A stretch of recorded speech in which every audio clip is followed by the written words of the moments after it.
ਜਾਲੀ ਰੈਣ ਜਾਲ ਦਿਨ ਹੂਆ, ਜੇਤੀ ਘੜੀ ਫਾਹੀ ਤੇਤੀ। ਰਸ ਰਸ ਚੋਗ ਚੁਗੇ ਨਿਤ ਫਾਸੇ, ਛੂਟਸ ਮੂੜੇ ਕਵਣ ਗੁਣੀ। ਕਹਿੰਦੇ ਦਿਨ ਤੇ ਰਾਤ ਜਾਲ ਦੀ ਤਰ੍ਹਾਂ ਹੈ ਤੇ ਹਰ ਘੜੀ ਦੇ ਵਿੱਚ ਹੀ ਆਦਮੀ ਫਸ ਰਿਹਾ ਹੈ। ਜਿੰਨਾ ਹੀ ਸੰਸਾਰ ਦਾ ਚੋਗਾ ਚੁਗਦਾ ਹੈ, ਸਵਾਦ ਲੈਂਦਾ ਹੈ ਸੰਸਾਰ ਦੇ ਚੋਗੇ ਦੇ, ਓਨਾ ਹੀ ਫਸਦਾ ਜਾ ਰਿਹਾ ਹੈ।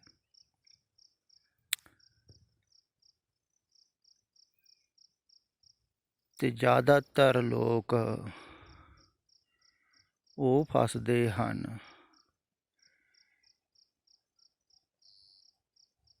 ਜਿਹੜੇ ਜਾਣਦੇ ਹਨ ਵੀ ਇਹਨਾਂ ਚੋਗਾ ਚੁਗਣ ਕਰਕੇ ਅਸੀਂ ਫਸ ਜਾਵਾਂਗੇ। ਉਹ ਪੜ੍ਹਦੇ ਵੀ ਹਨ ਤੇ ਫਿਰ ਵੀ ਚੋਗਾ ਚੁਗਦੇ ਹਨ। ਜਿਵੇਂ ਕਹਿੰਦੇ ਹਨ ਵੀ ਇੱਕ ਸ਼ਿਕਾਰੀ ਤੋਤਿਆਂ ਨੂੰ ਫੜ ਕੇ ਤੇ ਵੇਚ ਰਿਹਾ ਸੀ।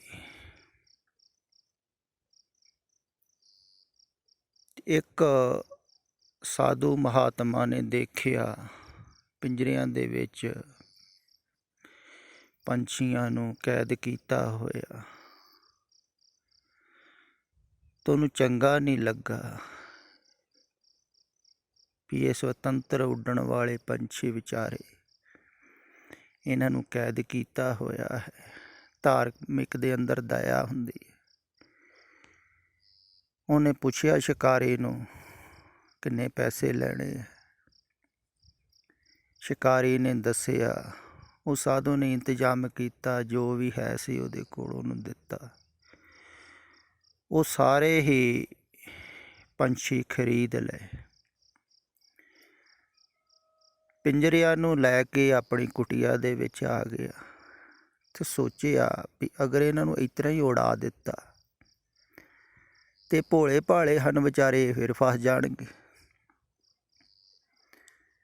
ਵੀ ਇਹਨਾਂ ਨੂੰ ਸਿਖਾ ਕੇ ਫਿਰ ਉਡਾਉਣੇ ਆ, ਵੀ ਇਹਨਾਂ ਨੂੰ ਸਿਖਾ ਦਿੰਦੇ ਹਾਂ, ਪੜ੍ਹਾ ਦਿੰਦੇ ਹਾਂ ਤੇ ਫਿਰ ਇਹ ਫਸਣਗੇ ਨਹੀਂ। ਇਵੇਂ ਹੀ ਧਾਰਮਿਕ ਸਥਾਨਾਂ 'ਤੇ ਕਰਦੇ ਹਨ। ਲੋਕਾਂ ਨੂੰ ਸਿਖਾਉਂਦੇ ਹਨ, ਪੜ੍ਹਾਉਂਦੇ ਹਨ ਕਥਾਵਾਚਕ, ਤੋ ਰੱਟ ਲੈਂਦੇ ਹਨ। ਇੱਦਾਂ ਹੀ ਤੋਤਿਆਂ ਨੇ ਰੱਟ ਲਿਆ। ਸਾਧੂ ਨੇ ਸਿਖਾਇਆ ਵੀ ਲੋਭ ਕਰਨਾ ਨਹੀਂ, ਲਾਲਚ ਕਰਨਾ ਨਹੀਂ, ਚੋਗਾ ਚੁਗਣਾ ਨਹੀਂ ਤੇ ਜਾਲ ਦੇ ਵਿੱਚ ਫਸਣਾ ਨਹੀਂ। ਚੰਗੀ ਤਰ੍ਹਾਂ ਉਹਨਾਂ ਨੂੰ ਰੱਟਾ ਲਵਾ ਦਿੱਤਾ। ਉਹ ਵਾਰ-ਵਾਰ ਪੜ੍ਹਨ ਵੀ ਲੱਗ ਪਏ, ਬੋਲਣ ਲੱਗ ਪਏ। ਤੇ ਫਿਰ ਮਹਾਤਮਾ ਨੇ ਸੋਚਿਆ ਵੀ ਹੁਣ ਤੇ ਇਹਨਾਂ ਨੂੰ ਪਤਾ ਲੱਗ ਗਿਆ ਹੈ, ਬੋਲ ਵੀ ਰਹੇ ਹਨ ਵਾਰ-ਵਾਰ, ਚੋਗਾ ਚੁਗਣਾ ਨਹੀਂ, ਜਾਲ 'ਚ ਫਸਣਾ ਨਹੀਂ। ਉਹਨਾਂ ਨੂੰ ਸੁਤੰਤਰ ਕਰ ਦਿੱਤਾ। ਉਹ ਉੱਡ ਗਏ। ਸੰਜੋਗ ਦੀ ਗੱਲ, ਕੁਛ ਦਿਨਾਂ ਦੇ ਮਗਰੋਂ ਉਹ ਸਾਧੂ ਗੁਜ਼ਰ ਰਿਹਾ ਸੀ ਇੱਕ ਉਜਾੜ ਦੇ ਵਿੱਚ ਦੀ, ਤੇ ਇੱਕ ਸ਼ਿਕਾਰੀ ਨੇ ਜਾਲ ਲਾਇਆ ਹੋਇਆ ਤੇ ਕਿਨਾਰੇ 'ਤੇ ਬੈਠਾ ਰੱਸੀ ਫੜ ਕੇ, ਤੇ ਮਹਾਤਮਾ ਵੀ ਕੋਲੇ ਜਾ ਕੇ ਬੈਠ ਗਿਆ ਵੀ ਦੇਖਦੇ ਹਾਂ ਵੀ ਜਿਹੜੇ ਮੈਂ ਉਡਾਏ ਸੀ ਪੰਛੀ ਉਹ ਵੀ ਫਸਦੇ ਹਨ। ਕੁਦਰਤੀ ਜਿਹੜੇ ਉਹਨੇ ਉਡਾਏ ਹੋਏ ਸਨ ਪੰਛੀ, ਉਹਨਾਂ ਦੀ ਆਵਾਜ਼ ਸੁਣਾਈ ਦੇਣ ਲੱਗ ਪਈ ਉਸ ਮਹਾਤਮਾ ਨੂੰ। ਚੋਗਾ ਚੁਗਣਾ ਨਹੀਂ, ਜਾਲ 'ਚ ਫਸਣਾ ਨਹੀਂ, ਲਾਲਚ ਕਰਨਾ ਨਹੀਂ।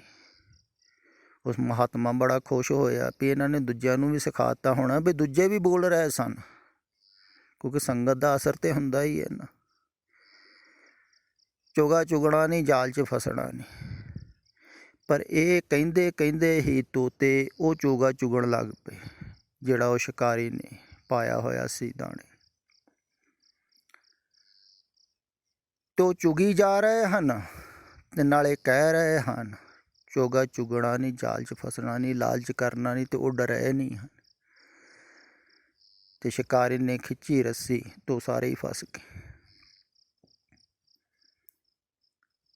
ਫਿਰ ਮਹਾਤਮਾ ਨੂੰ ਅਕਲ ਆਈ ਵੀ ਇਹਨਾਂ ਨੇ ਤਾਂ ਸਿਰਫ ਰਟਿਆ ਹੀ ਹੋਇਆ ਸੀ ਜ਼ਬਾਨ ਨਾਲ, ਪਰ ਇੱਥੇ ਸੰਸਾਰ ਦੇ ਵਿੱਚ ਬਹੁਤ ਤੋਤੇ ਹਨ ਜਿਹੜੇ ਰਟ ਰਹੇ ਹਨ ਦਿਨ ਰਾਤ। ਉਹਨਾਂ ਨੂੰ ਸਮਝ ਨਹੀਂ ਆ ਰਹੀ, ਤੋ ਦਿਨ ਰਾਤ ਪੜ੍ਹ ਵੀ ਰਹੇ ਹਨ, ਪਾਠ ਵੀ ਕਰ ਰਹੇ ਹਨ, ਪਰ ਉਹ ਫਸ ਵੀ ਰਹੇ ਹਨ। ਦੇਖੋ ਕਮਾਲ ਦੀ ਗੱਲ। ਨਾਲੇ ਪੜ੍ਹ ਰਹੇ ਹਨ ਵੀ ਲਿਵੈ ਧਾਤ ਜੋੜ ਨਾ ਆਵਈ, ਜੇ ਲੋਚੈ ਸਭ ਕੋਇ। ਵੀ ਲਿਵ ਦੇ ਵਿੱਚ ਤੇ ਦੌੜ ਦੇ ਵਿੱਚ ਜੋੜ ਨਹੀਂ ਬਣਦਾ,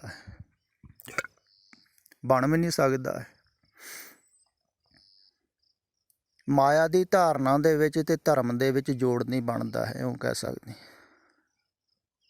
ਕਿਉਂਕਿ ਧਰਮ ਸ਼ਾਂਤੀ ਦਿੰਦਾ ਹੈ, ਅੰਦਰ ਨੂੰ ਲੈ ਕੇ ਆਉਂਦਾ ਹੈ, ਸ਼ਾਂਤ ਕਰਦਾ ਹੈ। ਮਾਇਆ ਦੀ ਧਾਰਨਾ ਬਾਹਰ ਲੈ ਕੇ ਜਾਂਦੀ, ਅਸ਼ਾਂਤ ਕਰਦੀ, ਦੜਾਉਂਦੀ। ਹੁਣ ਦੌੜ ਦੇ ਵਿੱਚ ਤੇ ਸ਼ਾਂਤੀ ਦੇ ਵਿੱਚ ਤਾਲਮੇਲ ਥੋੜ੍ਹੀ ਹੋ ਸਕਦਾ। ਸ਼ਾਂਤ ਬੈਠਣਾ ਤੇ ਸ਼ਾਂਤ ਬੈਠਣਾ ਹੀ ਹੋਊਗਾ, ਦੌੜਨਾ ਹੋਊ। ਪਰ ਜਿਹੜੇ ਪੜ੍ਹ ਰਹੇ ਹਨ ਇਹ ਦੋਵੇਂ ਕੰਮ ਕਰ ਰਹੇ ਹਨ। ਇਹੋ ਹੀ ਮੈਂ ਕਹਿ ਰਿਹਾ ਸੀ ਕਿ ਸੰਸਾਰ ਦੇ ਵਿੱਚ ਜਿਨ੍ਹਾਂ ਨੂੰ ਤੁਸੀਂ ਸਮਝਦਾਰ ਕਹਿੰਦੇ ਹੋ ਨਾ, ਪੜ੍ਹੇ ਲਿਖੇ ਪੰਡਤ ਵਿਦਵਾਨ ਪ੍ਰਚਾਰਕ, ਇਹ ਨਾਲੇ ਕਹਿ ਰਹੇ ਹਨ, ਸਮਝਾ ਵੀ ਰਹੇ ਹਨ, ਨਾਲੇ ਫਸ ਵੀ ਰਹੇ ਹਨ ਇਹੋ ਮਾਇਆ ਦੀ ਧਾਰਨਾ ਵਿੱਚ। ਮੈਨੂੰ ਇੱਕ ਘਟਨਾ ਦਾ ਖਿਆਲ ਆ ਗਿਆ। ਬਹੁਤ ਸਮੇਂ ਪਹਿਲਾਂ ਇੱਕ ਹੁਸ਼ਿਆਰਪੁਰ ਭਾਈ ਜੋਗਾ ਸਿੰਘ ਜੀ ਦੇ ਗੁਰਦੁਆਰੇ ਕਥਾ ਕਰਦੇ ਹੁੰਦੇ ਸਨ ਗਿਆਨੀ, ਮੇਰੇ ਥੋੜ੍ਹੇ ਜਿਹੇ ਵਾਕਬ ਸਨ। ਤੋ ਵਿਦੇਸ਼ ਦੇ ਵਿੱਚ ਚਲੇ ਗਏ, ਵਿਦੇਸ਼ ਦੀ ਚਾਹਤ ਸੀ ਉਹਨਾਂ ਨੂੰ ਜਾਣ ਦੀ, ਉੱਥੇ ਚਲੇ ਗਏ। ਕੁਛ ਸਮੇਂ ਦੇ ਬਾਅਦ ਮੈਨੂੰ ਟੈਲੀਫੋਨ ਆਇਆ, ਕਹਿੰਦਾ ਵੀ ਕਈ ਵਾਰ ਮੈਨੂੰ ਆਪਣੀ ਬੇਈਮਾਨੀ ਦਿਖਾਈ ਦਿੰਦੀ ਹੈ, ਪਰ ਮੈਂ ਕਹਿ ਨਹੀਂ ਸਕਦਾ ਕਿਸੇ ਨੂੰ, ਤੁਹਾਨੂੰ ਦੱਸ ਰਿਹਾ, ਤੁਸੀਂ ਸਮਝਦੇ ਹੋ। ਵੀ ਸਟੇਜ 'ਤੇ ਬੈਠ ਕੇ ਅਸੀਂ ਜਦੋਂ ਕਥਾ ਕਰਦੇ ਹਨ ਉਦੋਂ ਕਹਿ ਰਹੇ ਹਾਂ ਮਾਇਆ ਧਾਰੀ ਅਤ ਅੰਨਾ ਬੋਲ, ਬੋਲਣਾ ਸੁਣੀ ਅੱਛਾ ਰੋਜ਼ ਝੋਲਾ। ਵੀ ਮਾਇਆ ਦੀ ਧਾਰਨਾ ਰੱਖਣ ਵਾਲਾ ਜਿਹੜਾ ਹੈ ਨਾ, ਜਿਹਦੀ ਮਾਇਆ ਦੀ ਧਾਰਨਾ, ਮਾਇਆ ਬਾਰੇ ਸੋਚ ਰਿਹਾ ਹੈ, ਉਹ ਧਰਮ ਨੂੰ ਥੋੜ੍ਹੀ ਸੁਣਦਾ ਹੈ, ਸੁਣ ਸਕਦਾ ਨਹੀਂ। ਉਹ ਅੰਨਾ ਬੋਲਾ ਹੈ, ਨਾ ਉਹਨੂੰ ਦਿਖ ਸਕਦਾ ਹੈ, ਧਾਰਮਿਕ ਲੋਕਾਂ ਨੂੰ ਦੇਖ ਸਕਦਾ ਹੈ ਧਰਮ ਨੂੰ, ਨਾ ਉਹ ਸੁਣ ਸਕਦਾ ਹੈ। ਕਹਿੰਦੇ ਸਾਡੇ ਮਨ ਦੇ ਅੰਦਰ ਮਾਇਆ ਦੀ ਹੀ ਧਾਰਨਾ ਹੁੰਦੀ, ਕਿਉਂਕਿ ਅਗਰ ਉੱਥੇ ਸਟੇਜ ਦੇ ਉੱਪਰ ਲੋਕ ਘੱਟ ਡਾਲਰ ਰੱਖ ਕੇ ਜਾਣ, ਪੈਸੇ ਰੱਖ ਕੇ ਜਾਣ, ਤੇ ਸਾਨੂੰ ਬੜੀ ਨਾਰਾਜ਼ਗੀ ਹੁੰਦੀ ਹੈ ਪ੍ਰਬੰਧਕਾਂ 'ਤੇ। ਕਿਉਂਕਿ ਪ੍ਰਬੰਧਕ ਵੀ ਜਾਣ ਪਹਿਚਾਣ ਵਾਲੇ ਦੀ ਡਿਊਟੀ ਉਦੋਂ ਲਾਉਂਦੇ ਹਨ ਜਦੋਂ ਜ਼ਿਆਦਾ ਲੋਕ ਆਉਂਦੇ ਹੋਣ, ਜਾਂ ਕਹਿੰਦਾ ਫਿਰ ਪੈਸੇ ਦੇ ਕੇ ਲਵਾਉਣੀ ਪੈਂਦੀ, ਰਿਸ਼ਵਤ ਦੇਣੀ ਪੈਂਦੀ ਕਿਸੇ ਨੂੰ ਵੀ ਸਾਡੀ ਡਿਊਟੀ, ਮੇਰੀ ਛੁੱਟੀ ਵਾਲੇ ਦਿਨ ਇਸ ਟਾਈਮ ਲਾ ਦੇਵੀਂ। ਐਸਾ ਵੀ ਹੁੰਦਾ ਹੈ। ਇਹ ਰਾਗੀ ਢਾਡੀ ਬਹੁਤ ਐਸਾ ਕਰਦੇ ਹਨ ਪ੍ਰਬੰਧਕਾਂ ਨੂੰ ਖੁਸ਼ ਕਰਨ ਵਾਸਤੇ, ਜਿਵੇਂ ਨੌਕਰੀਆਂ ਕਰਨ ਵਾਲੇ ਅਫਸਰਾਂ ਨੂੰ ਖੁਸ਼ ਕਰਦੇ ਹਨ, ਇੱਦਾਂ ਹੀ ਇਹ ਵੀ ਡਿਊਟੀਆਂ ਕਰ ਰਹੇ ਹਨ। ਤੇ ਮਾਇਆ ਧਨ ਕਮਾਉਣ ਵਾਸਤੇ ਹੀ ਵਿਦੇਸ਼ਾਂ ਦੇ ਵਿੱਚ ਗਏ ਹਨ।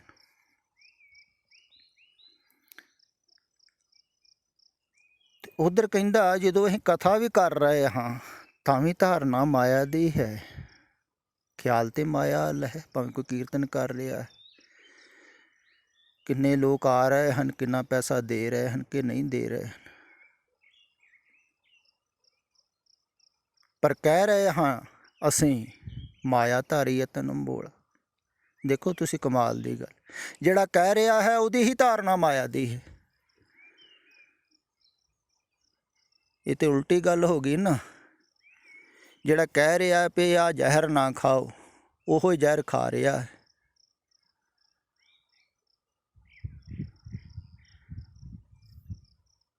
ਤੇ ਮਾਇਆ ਦੀ ਧਾਰਨਾ ਹੈ। ਤੇ ਕੋਈ ਪਾਠ ਕਰ ਰਿਹਾ ਹੈ, ਸੋਚ ਰਿਹਾ ਧਨ ਵਾਸਤੇ ਕਿਵੇਂ ਵੱਧ ਤੋਂ ਵੱਧ ਆਵੇ, ਪਰਿਵਾਰ ਦਾ ਗੁਜ਼ਾਰਾ ਕਰਨਾ, ਕਾਰੋਬਾਰ ਕਰਨਾ, ਕਾਰੋਬਾਰ ਚਲਾਉਣਾ, ਧੰਦਾ ਚਲਾਉਣਾ, ਸੋਚ ਰਿਹਾ ਹੈ ਉੱਧਰ ਦੀ, ਕਰ ਰਿਹਾ ਹੈ ਪਾਠ। ਇਹ ਹੈ ਪਖੰਡ। ਤੇ ਇਹੋ ਜਿਹੇ ਆਦਮੀ ਜ਼ਿਆਦਾ ਉਲਝ ਜਾਣਗੇ, ਉਲਝੇ ਹੋਏ ਹਨ। ਖਿਆਲ ਵਿੱਚ ਫੇਰ ਰੱਖਿਓ, ਇੱਕ ਤੇ ਹਨ ਅਧਾਰਮਿਕ ਲੋਕ, ਜਿਨ੍ਹਾਂ ਨੂੰ ਆਪਾਂ ਨਾਸਤਿਕ ਕਹਿ ਲਈਏ। ਉਹਨਾਂ ਨੂੰ ਕੁਛ ਨਹੀਂ ਪਤਾ ਹੈ ਵਿਚਾਰਿਆਂ ਨੂੰ। ਉਹਨਾਂ ਨੂੰ ਤੇ ਮਾਫ ਕੀਤਾ ਜਾ ਸਕਦਾ ਹੈ, ਪਰ ਉਹ ਫਿਰ ਵੀ ਇੰਨੇ ਅਸ਼ਾਂਤ ਨਹੀਂ ਹੋਣਗੇ। ਪਤਾ ਉਹਨਾਂ ਨੂੰ ਕੁਝ ਨਹੀਂ ਹੈ, ਕਿਉਂਕਿ ਦੌੜ ਉਹਨਾਂ ਦੀ ਸੰਸਾਰ ਵੱਲ ਹੈ। ਇਸ ਕਰਕੇ ਸੰਸਾਰ ਦਾ ਕੰਮ ਧੰਦਾ ਕਰ ਲੈਂਦੇ ਹਨ, ਜਿੰਨਾ ਕੁ ਕਮਾ ਸਕਦੇ ਕਮਾਉਂਦੇ ਹਨ, ਇੱਕ ਪਾਸੇ ਦੌੜ ਰਹੇ ਹਨ। ਇੰਨੇ ਸ਼ਾਂਤ ਨਹੀਂ ਹੋਣਗੇ ਜਿੰਨੇ ਅਸ਼ਾਂਤ ਉਹ ਧਾਰਮਿਕ ਲੋਕ ਹੋ ਜਾਂਦੇ ਹਨ, ਜਿਨ੍ਹਾਂ ਦੀ ਦੌੜ ਬਾਹਰ ਦੇ ਨਾਲ ਨਾਲ ਅੰਦਰ ਨੂੰ ਵੀ ਹੁੰਦੀ ਹੈ। ਜਿਹੜੇ ਕਹਿੰਦੇ ਹਨ ਅਸੀਂ ਹੁਣ ਧਰਮ ਵੀ ਕਮਾਉਣਾ ਹੈ। ਐਸੇ ਲੋਕ ਜ਼ਿਆਦਾ ਅਸ਼ਾਂਤ ਹੋ ਜਾਂਦੇ ਹਨ। ਇਹੋ ਹੀ ਦੁਨੀਆ ਦੇ ਵਿੱਚ ਸਮਝਦਾਰ ਕਹਾਉਂਦੇ ਹਨ, ਇਹੋ ਹੀ ਸਮਝਦਾਰੀ ਦਾ ਉਪਦੇਸ਼ ਦਿੰਦੇ ਹਨ। ਇਹ ਦੁਨੀਆ ਨੂੰ ਫਿਰ ਦੋਵਾਂ ਪਾਸੇ ਲਾਉਂਦੇ ਹਨ। ਕਹਿੰਦੇ ਹਨ ਵੀ ਸੰਸਾਰ ਵਿੱਚ ਵੀ ਤੁਸੀਂ ਕਾਮਯਾਬ ਹੋਵੋਗੇ, ਗੁਰੂ ਦੇ ਲੜ ਲੱਗੋ, ਬਾਣੀ ਪੜ੍ਹਿਆ ਕਰੋ, ਬੜੇ ਕਾਰੋਬਾਰ ਚੱਲਣਗੇ, ਪਾਠ ਕਰਿਆ ਕਰੋ, ਮੰਤਰਾਂ ਦੇ ਜਾਪ ਵੀ ਦਿੰਦੇ ਹਨ ਮਾਇਆ ਵਾਸਤੇ, ਧਨ ਦੀ ਪ੍ਰਾਪਤੀ ਵਾਸਤੇ। ਕਹਿੰਦੇ ਆ ਮੰਤਰਾਂ ਦੇ ਜਾਪ ਕਰੋ। ਦੇਖੋ ਤੁਸੀਂ ਕਮਾਲ ਦੀ ਗੱਲ। ਇਹ ਧਾਰਮਿਕ ਲੋਕ, ਤੁਹਾਡੇ ਕਾਰੋਬਾਰ ਚੱਲਣਗੇ, ਤੁਹਾਡੀਆਂ ਕਾਮਨਾਵਾਂ ਪੂਰੀਆਂ ਹੋਣਗੀਆਂ, ਇੱਛਾਵਾਂ ਪੂਰੀਆਂ ਹੋਣਗੀਆਂ। ਉਹਨਾਂ ਵਾਸਤੇ ਮੰਤਰ ਦਿੱਤੇ ਜਾ ਰਹੇ ਹਨ, ਪਾਠ ਕੀਤੇ ਜਾ ਰਹੇ ਹਨ, ਪਾਠ ਕਰਾਏ ਜਾ ਰਹੇ ਹਨ, ਅਰਦਾਸਾਂ ਕੀਤੀਆਂ ਜਾ ਰਹੀਆਂ। ਕਾਹਦੇ ਵਾਸਤੇ? ਸੰਸਾਰ ਵਾਸਤੇ।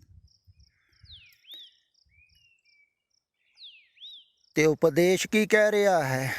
ਉਹ ਕਹਿੰਦਾ ਹੈ ਸੰਸਾਰ ਵਿਅਰਥ, ਕੂੜ ਰਾਜਾ ਕੂੜ, ਪਰਜਾ ਕੂੜ, ਸਮ ਸੰਸਾਰ ਕੂੜ ਕੂੜੇ ਨੇਹੋਂ ਲੱਗਾ ਵਿਸਰਿਆ ਕਰਤਾਰ। ਤੁਹਾਡਾ ਕੂੜ ਦੇ ਨਾਲ ਨੇਹੋਂ ਲੱਗ ਗਿਆ ਤੇ ਕਰਤਾਰ ਤੁਹਾਨੂੰ ਵਿਸਰ ਗਿਆ। ਤੇ ਜਿਨ੍ਹਾਂ ਨੂੰ ਕਰਤਾਰ ਵਿਸਰ ਗਿਆ ਹੈ, ਉਹਨਾਂ ਦੇ ਕਹਿੰਦੇ ਗੁਣ ਗਲੇ ਆ, ਉਹਨਾਂ ਦੇ ਗੁਣ ਗਲ ਜਾਂਦੇ ਆ। ਹਰ ਬਿਸਰਤ ਤੇਰੇ ਗੁਣ ਗਲਿਆ।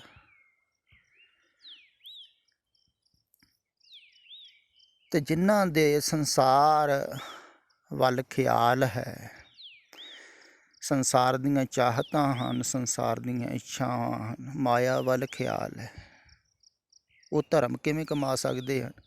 ਫਿਰ ਇਹੋ ਜਿਹੇ ਧਾਰਮਿਕ ਪਖੰਡੀ ਹੋ ਜਾਂਦੇ ਹਨ। ਇਹਨਾਂ ਨੂੰ ਪਖੰਡੀ ਕਿਹਾ ਹੈ। ਪੁਰਾਣੇ ਸਮਿਆਂ 'ਚ ਵੀ ਸਨ, ਹੁਣ ਵੀ ਹਨ, ਸਦਾ ਹੀ ਰਹਿਣਗੇ। ਫਿਰ ਇਹਨਾਂ ਦੇ ਮੁੱਖ ਦੇ ਵਿੱਚ ਤੇ ਹੋਊਗਾ ਰਾਮ ਰਾਮ, ਬਗਲ ਮੇਂ ਛੁਰੀ। ਉਹ ਜ਼ਬਾਨ ਦੇ ਨਾਲ ਬੋਲਣ ਦੇ ਨਾਲ, ਜਿਵੇਂ ਕਬੀਰ ਜੀ ਕਹਿੰਦੇ ਹਨ ਨਾ, ਮੁਖ ਮੈਂ ਸਿਮਰਨ ਸਭ ਕੋ ਕਰੇ। ਮੁਖ ਦੇ ਵਿੱਚ ਕਰਦੇ ਹਨ, ਅੰਦਰ ਥੋੜ੍ਹੀ ਕਰਦੇ ਹਨ।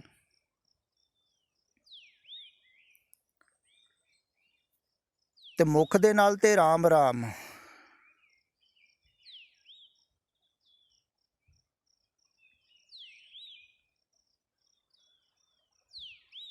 ਤੇ ਅੰਦਰ ਮਨ 10 ਦਿਸ਼ਾਂ ਦੇ ਵਿੱਚ ਭੱਜ ਰਿਹਾ। ਕਰਮੇ ਮਾਲਾ ਫਿਰੈ ਜੀਭ ਫਿਰੈ ਮੁਖ ਮਾਹੀ। ਮਨ ਤੋਂ ਦਹ ਦਿਸ ਫਿਰੈ ਜਹ ਤੇ ਸਿਮਰਨ ਨਾਹੀ। ਇਹ ਸਿਮਰਨ ਥੋੜ੍ਹੀ ਹੋਏ। ਤੇ ਮਨ ਦੌੜ ਰਿਹਾ ਹੈ 10 ਦਿਸ਼ਾਂ ਦੇ ਵਿੱਚ, ਤੇ ਬਾਹਰੋਂ ਰੱਟ ਰਿਹਾ ਹੈ ਆਦਮੀ ਤੂਤਾ ਰਟਨ। ਤੇ ਧਾਰਮਿਕ ਲੋਕ ਜਿਹੜੇ ਹਨ, ਜਿਨ੍ਹਾਂ ਦਾ ਖਿਆਲ ਹੈ ਜੇ ਬਾਹਰ ਸੰਸਾਰ ਦੇ ਵਿੱਚ ਹੈ, ਸੰਸਾਰ ਦੀ ਚਾਹਤ ਦੇ ਵਿੱਚ, ਸੰਸਾਰ ਦਾ ਚੋਗਾ ਚੁਗ ਰਹੇ ਹਨ, ਉਹ ਭਾਵੇਂ ਪਾਠ ਪੂਜਾ ਵੀ ਕਰ ਰਹੇ ਹਨ, ਉਹ ਵੀ ਫਸ ਰਹੇ ਹਨ। ਫਿਰ ਜ਼ਿਆਦਾ ਫਸ ਰਹੇ ਹਨ। ਹੁਣ ਜਿਨ੍ਹਾਂ ਨੂੰ ਤਾਂ ਪਤਾ ਹੈ ਵੀ ਇਹ ਚੋਗਾ ਚੁਗੜਨਾ ਹੀ ਫਸ ਜਾਵਾਂਗੇ, ਉਹ ਜ਼ਿਆਦਾ ਤੜਫਦੇ ਵੀ ਹਨ। ਜ਼ਿਆਦਾ ਬੇਚੈਨ ਵੀ ਉਹਨਾਂ ਧਾਰਮਿਕ ਲੋਕਾਂ ਨੂੰ ਤੁਸੀਂ ਦੇਖੋਗੇ ਜਿਹੜੇ ਬਾਹਰ ਧਰਮ ਕਮਾ ਰਹੇ ਹਨ ਅਤੇ ਸੰਸਾਰ ਦੇ ਵਿੱਚ ਵੀ ਦੌੜ ਰਹੇ ਹਨ। ਇਸ ਨੂੰ ਜ਼ਿਆਦਾ ਬੇਚੈਨੀ ਹੋ ਜਾਂਦੀ ਹੈ, ਕਿਉਂਕਿ ਉਹਨਾਂ ਦੀ ਦੌੜ ਦੋਵਾਂ ਪਾਸੇ ਹੋ ਜਾਂਦੀ, ਸੰਸਾਰ ਵੱਲ ਵੀ ਧਰਮ ਵੱਲ ਵੀ। ਅਤੇ ਇਹੋ ਜਿਹੇ ਲੋਕ ਸ਼ਾਂਤ ਨਹੀਂ ਹੋ ਸਕਦੇ। ਅਤੇ ਦਿਨ ਪਰ ਦਿਨ ਭਾਵੇਂ ਉਹ ਉਪਦੇਸ਼ ਵੀ ਦੇ ਰਹੇ ਹਨ, ਪੜ੍ਹ ਵੀ ਰਹੇ ਹਨ, ਉਪਦੇਸ਼ ਨੂੰ ਸੁਣਾ ਵੀ ਰਹੇ ਹਨ। ਅਗਰ ਧਾਰਨਾ ਉਹਨਾਂ ਦੀ ਸੰਸਾਰ ਦੀ ਹੈ, ਮਾਇਆ ਦੀ ਹੈ, ਮਾਇਆ ਵੱਲ ਖਿਆਲ ਹੈ, ਸੰਸਾਰ ਵੱਲ ਖਿਆਲ ਹੈ, ਕੁਛ ਵੀ ਪਾਉਣ ਦੀ ਇੱਛਾ ਹੈ, ਚਾਹਤ ਹੈ, ਤਾਂ ਉਹ ਸ਼ਾਂਤ ਨਹੀਂ ਹੋ ਸਕਦੇ ਹਨ। ਇਹ ਗੱਲ ਖਿਆਲ ਵਿੱਚ ਰੱਖਣੀ ਹੈ। ਉਹ ਧਾਰਮਿਕ ਜ਼ਿਆਦਾ ਅਸ਼ਾਂਤ ਹੋ ਜਾਂਦਾ ਹੈ, ਜਿਹਦੀ ਦੌੜ ਦੋਵਾਂ ਤਰਫ ਹੋ ਜਾਂਦੀ ਹੈ, ਬਾਹਰ ਵੀ ਕਿ ਅੰਦਰ ਵੀ। ਉਹ ਜ਼ਿਆਦਾ ਅਸ਼ਾਂਤ ਹੋਵੇਗਾ ਹੀ ਹੋਵੇਗਾ, ਕਿਉਂਕਿ ਦੋਵੇਂ ਪਾਸੇ ਦੌੜ ਹੋ ਨਹੀਂ ਸਕਦੀ। ਸੰਸਾਰ ਵੱਲ ਦੌੜ ਹੁੰਦੀ ਹੈ, ਅੰਦਰ ਵੱਲ ਦੌੜ ਤੋਂ ਮੁਕਤ ਹੋਣਾ ਹੈ। ਅਤੇ ਦੌੜ ਤੋਂ ਮੁਕਤ ਹੋ ਕੇ ਤਾਂ ਹੀ ਬੈਠੋਗੇ ਨਾ।